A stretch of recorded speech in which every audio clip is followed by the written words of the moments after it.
반갑습니다. 이 일반인들이 잘 모르고 불자들만 알고 또 불자 중에서도 수행하는 불자들, 참선하는 보살님들 관심 있게 생각하는 부분이 있습니다. 선방하고 톡을 출가해서 스님들은 선방을 갈까 톡으로 갈까 둘 중에 하나거든요. 뭐 강원도 있지만 강원 나중에 얘기하고 그 선방은 전국에 조기종 우선 조계종만 조기종 종단의 선방은 방암록을 볼 것 같으면은 총님이 8개고 그다음 비구 스님 선방이 56개고 비구니 선방이 36개입니다.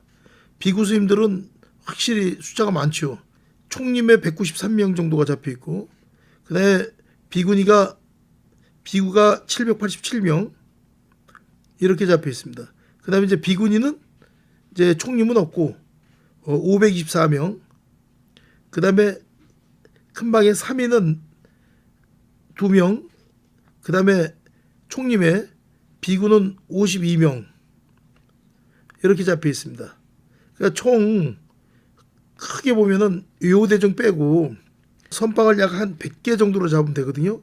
총리까지 합쳐서 100개 중에서 비구 스님이 한 반 정도 된다 보면 돼요. 980명.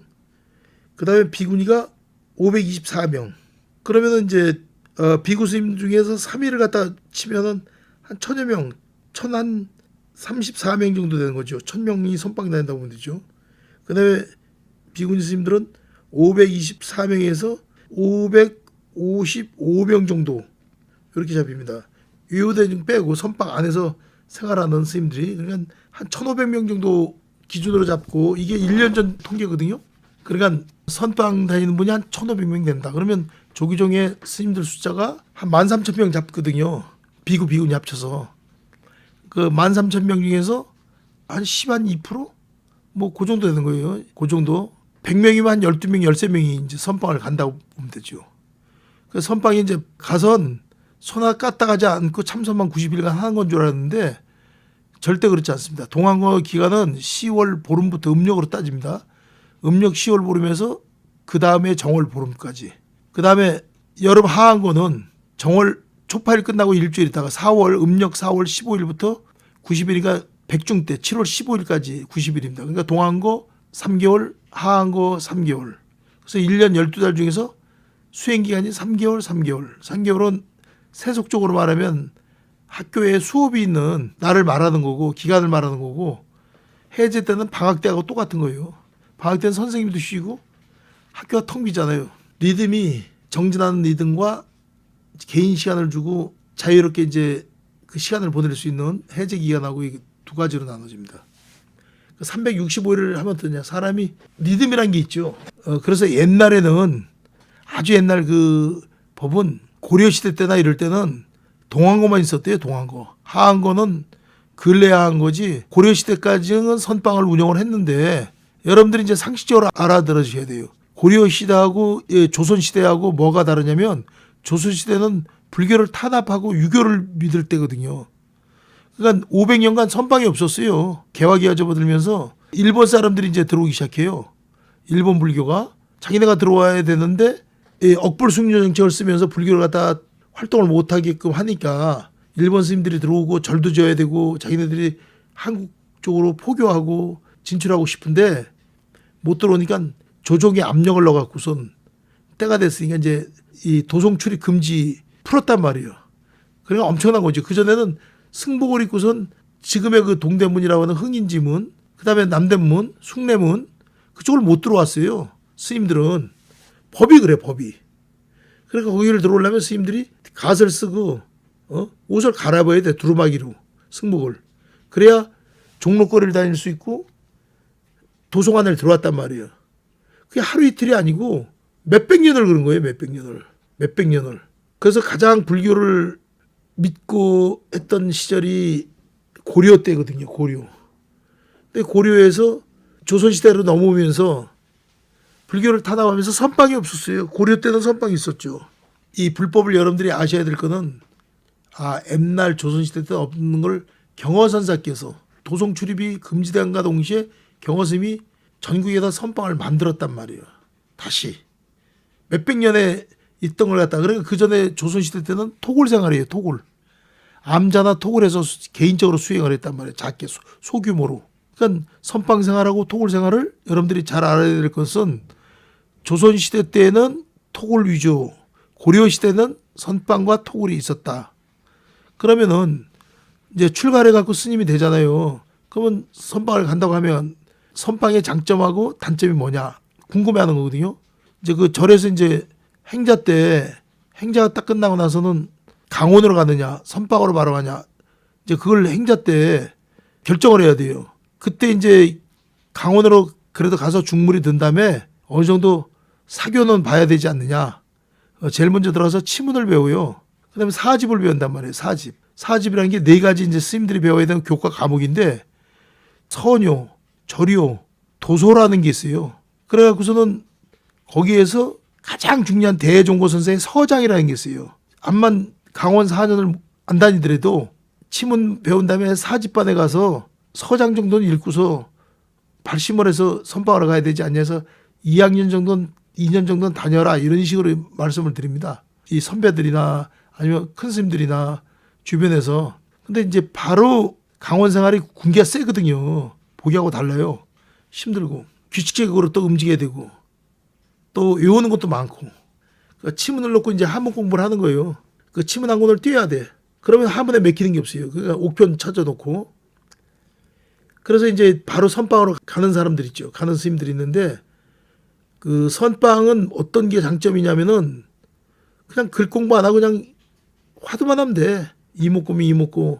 그리고 요새는 뭐 위파사나 하거나 해도 이 남방불교 해도 받아주면 옛날에 화두 위에는 외도로 봤어. 방불 받지도 못했고 또 요가라는 말만 들어도 몸 푼다고 요가라는 말만 들어도 이상하게 봤어요. 참선하는 사람이 무슨 그 쓸데없는 동작이 나고 그러냐고. 몰래 했지 공개적으로 안 했단 말이에요. 그래서 이제 선방으로 가는 게 그래도 수행하는 데는 도움이 된다. 근데 왜 강원을 못 가게 하냐면 글이 나쁜 거나 사상이 나쁜 게 아니라 가다 보면은 2학년에서 3학년 올라가잖아요. 이제 거기서부터 경반이라 그러고 이제 4학년 올라가면 이제 화엄경을 배우고 그러면서 대승기실로 화엄경 이런 걸 배우면서 이제 졸업할 때 되면 얼마 안 남지요. 끝까지 마치는 경우가 드문데 가장 센 게 해인사예요. 해인사. 지금도 마찬가지고. 그 뭐 행자생활도 해인사는 불법승 법보도량이라 칼같이 그 전통으로 내려오기 때문에 그 행자실을 못 건드려요. 아무나. 도착하자마자 그냥 탁 속이 속삼 딱 해서 속복 아직 뭐 행자 되기 전엔 도착한 순서로 속일 하면 예 스님 이렇게 해야 되는 거예요. 속삼.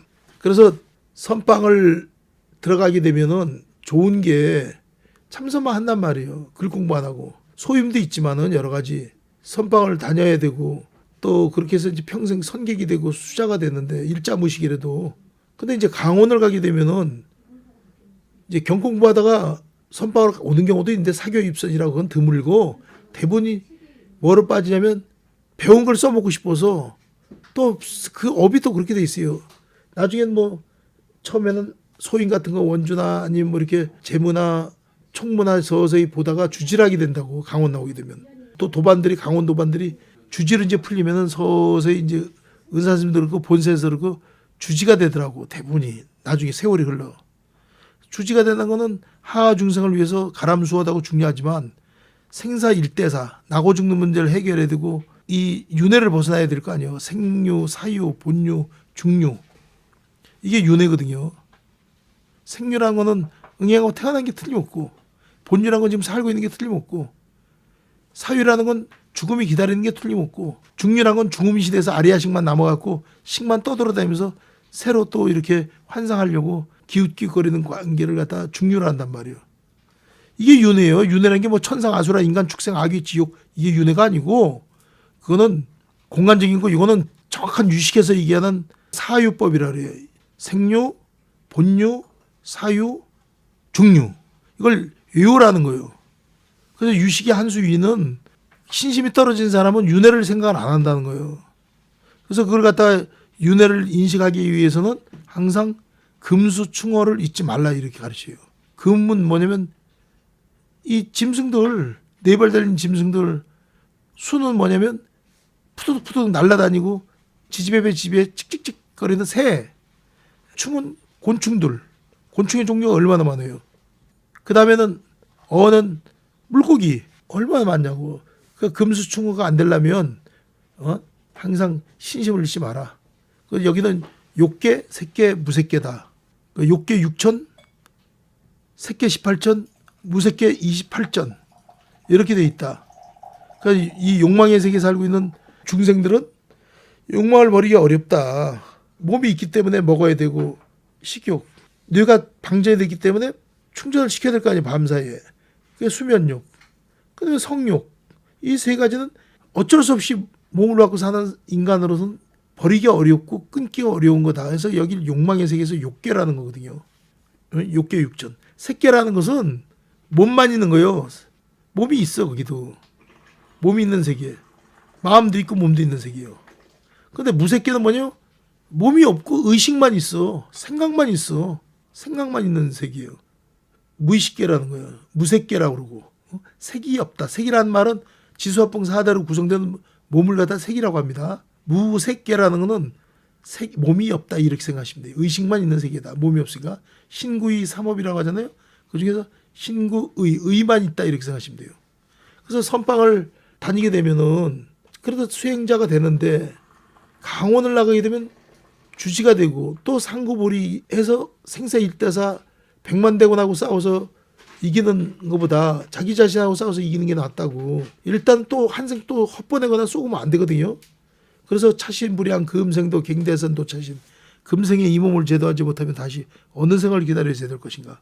오죽 자기 화두 하나 일평생 딱 참고하면서 평생을 도를 닦고 추우나 더우나 한단 말이에요. 그래서 이 행자 때 선방으로 가서 어느 정도 물이 들어야 된단 말이에요. 그 선방에 들어가서 이제 한철 날 때마다 안거를 하게 되면은 한 철씩 나잖아요. 그러면 안거증을 줘요.